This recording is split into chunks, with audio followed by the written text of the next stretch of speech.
In this short video, we cover some of the main topics and most important features of wireless networking today to help you make better decisions when purchasing wireless devices for your home network. In 2018, the Association of Wireless Officiants, or IEEE, decided to make the jump from the alphabet of wireless protocols to a numerical system that's easier to remember. So now, 802.11g is called Wi-Fi 3. 802.11n is called Wi-Fi 4, 802.11ac is called Wi-Fi 5, and AX is called Wi-Fi 6. Wireless G, or Wi-Fi 3, are just enough to make people notice Wi-Fi, but not enough to satisfy demand. Once wireless networks became more popular and they started creating more wireless devices, looking at this chart, it's easy to think that Wi-Fi 6 is actually 3 times faster than Wi-Fi 5. But in reality, Wi-Fi 6 single stream is actually only about 40% faster than Wi-Fi 5. So how do we do this? In the era of Wi-Fi 3, you could only see a single stream. Over time, they started adding bands and streams to Wi-Fi routers to the point where the numbers became almost ridiculous. How did we end up with all these crazy letters and numbers? In order to understand, you need to understand something that you probably haven't heard of, which is spatial flow. Spatial streaming is simply a connection that sends data to wireless routers and any wireless device. Wi-Fi 3 in the wireless G era has only one spatial stream that can be shared with all devices. Wi-Fi 4 can support up to 3 spatial streams. Wi-Fi 5 or C can support up to 4 spatial streams. Today we have wireless X or wireless 6, which can support up to 8 streams. If your wireless router is configured with 3 bands, you're potentially looking at 12 data streams, 3 things that are pretty bleak in the era of wireless G or Wi-Fi. You have a router with a single antenna and a single stream that will establish a connection to the Wi-Fi device. This was all good, since there weren't that many Wi-Fi devices back then. So you have a stream to a single wireless device, and then, if you purchase another Wi-Fi device, you have a stream to 2 wireless devices. But the problem is that the single stream is now split between the 2 wireless devices. As Wi-Fi becomes more popular and people add devices, signal strength and speeds get worse. In addition to this issue, Wi-Fi 3 doesn't get around obstacles very well either. The advent of Wi-Fi 4 brings many advancements. One of them is dual band. By adding a second frequency band, users can choose between 2 different frequency bands. The 2.4 GHz band is slower than the 5 GHz band, but has greater range and better penetration through walls. The 5 GHz band is faster, but doesn't have as much range as 2.4. The problem is that these 2 frequency bands can be used simultaneously in the same space without interfering with each other. This prevents wireless devices from being slowed down by other wireless devices on your own home network. Unlike Wi-Fi 3, which has only 1 stream, and Wi-Fi 4, which has 3 streams, each capable of 150 megabits per second, wireless G can only reach 54 megabits. By adding those streams and bands, manufacturers might give the impression that they're selling you some crazy superfast wireless router. For example, there are 3 streams on one band and 3 streams on another band, for a total of 6 streams, potentially speeds up to 900 megabits per second. This is what they put on the box.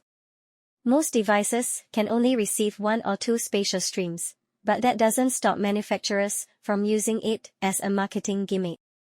On this particular router, we have 2 streams on the 2.4 GHz band. 150 times 2 equals 300, and then you put 3 streams on the 5 GHz band, 3 times 50 equals 50, and they add all of that up together and call it a 750 megabit per second wireless router. You won't actually get 700 megabits per second on any device, as most devices can only support 1 or 2 spatial streams at a time. So even though your router claims it's a 750 megabits per second router, you're actually only getting about 150 to 300 megabits per second over the wireless and on your device.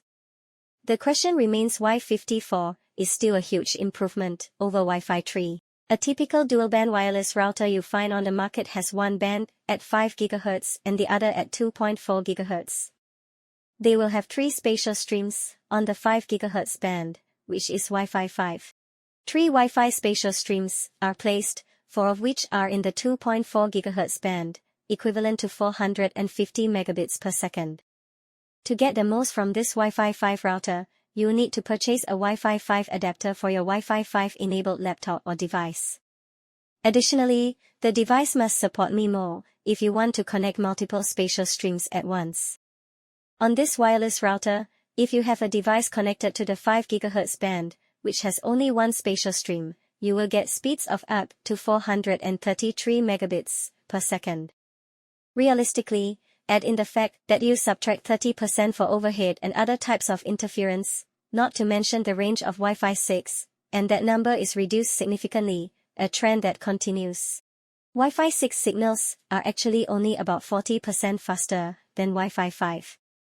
With the ability to support up to 8 spatial streams and add channels, you get another scaling initial jump in performance.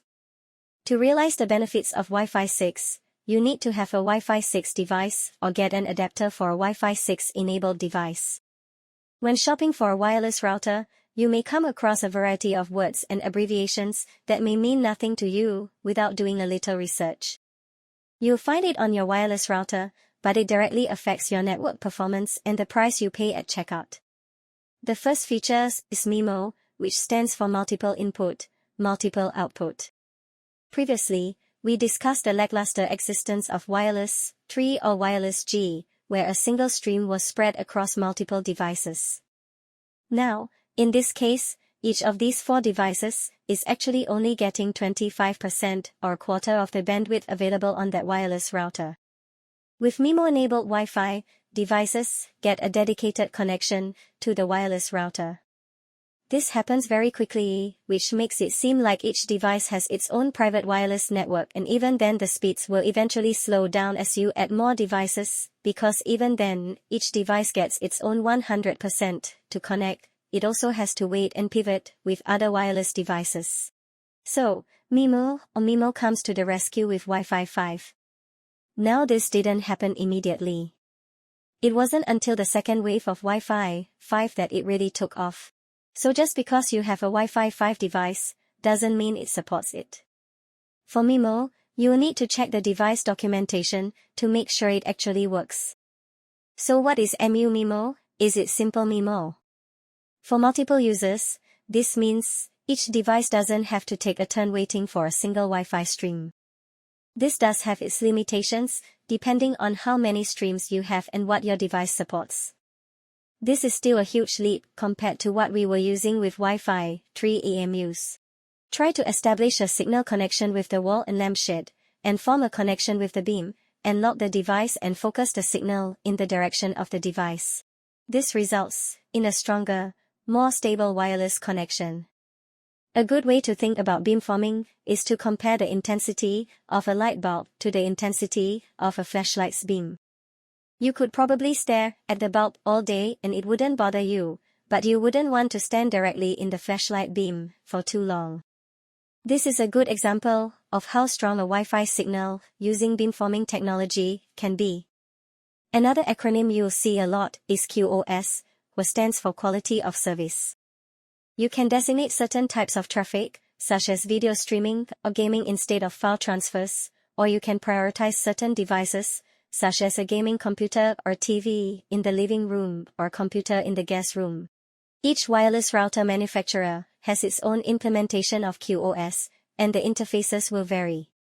Some terms vary, but it all boils down to the same thing. He wanted to watch the video without any interruptions. From anyone, for any reason. If he uses adaptive prompts, it means he has manually configured his wireless router to prioritize traffic, like video streaming over other traffic, like file transfers and web surfing. The wireless router opens up a new channel. Now, if he uses dynamic codes, he doesn't need to configure anything. He just needs to get into the wireless router and turn it on. His wireless router will recognize different types of traffic and different types of devices and prioritize everything for him. As soon as the wireless router discovers that he is in an emergency situation compared to all other forms of traffic, a separate channel is created for him. Another feature that is becoming increasingly popular these days is called airtime fairness. The term airtime fairness simply refers to the time it takes for a signal to travel through the air before reaching its destination. The standard way to divide things between devices on a network used to be using packets. Therefore, a Wi-Fi device will transmit 10 more packets than a Wi-Fi 10 device. Compared to a Wi-Fi 4 device, 10 packets can be transmitted compared to a Wi-Fi 5 device, and so on. The end result is that a Wi-Fi 5 device waits longer for a Wi-Fi device to send its packets than it does sending its own packets. What they do with airtime fairness is not split by packet, but by time.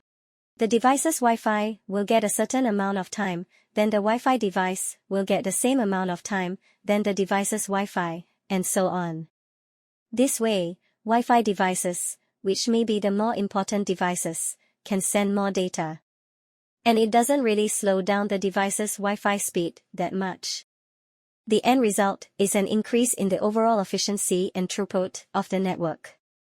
Another feature that you'll see a lot of in especially wireless AC devices is Smart Connect, which does something both simple and clever. It just puts slower devices on the slower band and faster devices on the faster band. This prevents slower devices from slowing down faster devices. There isn't really much configuration involved. You just turn it on and it works.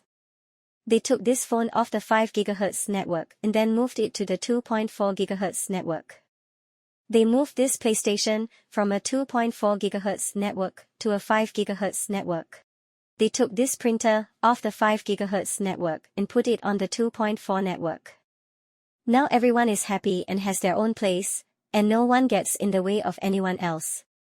Now Smart Connect isn't a perfect solution. Whether you use it or not is entirely up to you.